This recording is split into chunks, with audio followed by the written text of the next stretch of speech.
वाधायूं वरायो वाधायूं वरायो वाधायूं वरायो वाधायूं वरायो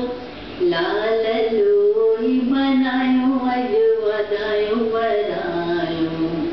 लाल लोई मनायो अॼु वाधायूं वरायो नचो गायो धूम मचायो नचो गायो धूम मचायो सिंधियुनि खे वाधायूं वरायो अॼु लाल लोई मनायो सिंधियुनि खे वाधायूं वरायो अॼु लाल लोई मनायो तव्हां सभिनी खे लख लख लाल लोई जो वाधायूं हुजनि पर ही पर्व कीअं मल्हाइबो आहे ऐं तव्हांखे लॻे थो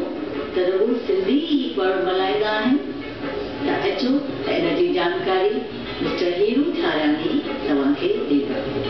लाल लोई जेका असीं सिंधी ॾाढी चाह सां मल्हाईंदा आहियूं ज़मीन ते लॻाईंदा आहियूं छेणे जो लेपो ऐं उन जे मथां रखंदा आहियूं लकड़ियूं ऐं गाहि पोइ उन जी ॿारींदा आहियूं बाहि ऐं शुरू कंदा आहियूं लॻाइण चौधारी चक्र ऐं पोइ नारियल तोड़े पासे पासे मल्हाईंदा आहियूं लाल लोई ख़बर अथव हिन त्योहार खे हिंदुस्तान जे अलॻि अलॻि प्रांतनि में पंहिंजा पंहिंजा नाला आहिनि जीअं त पंजाब ऐं सॼी नॉर्थ इंडिया में कोठी वेंदी आहे लोहड़ी तमिलनाडु या पूरे साउथ इंडिया में मल्हायो वेंदो आहे पोंगल ऐं मध्य भारत में कोठियो वेंदो आहे मकर संक्रांति इहो महीनो आहे त हिन लाल लोई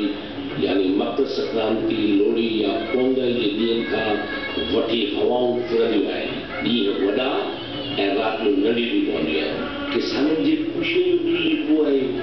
छाकाणि त इन ॾींहं खां ई फसल लहंदी आहे इन ॾींहं ते तिरमूरी खाइबी आहे ऐं तिर जा लॾूं हर पूॼा जे कमु ईंदा आहिनि इन ॾींहं ते पतंग बि ॾाढे शौक़ सां उॾाई वेंदी आहे तॾहिं त चवंदा आहिनि मिठे गुड़ में मिले जो तिल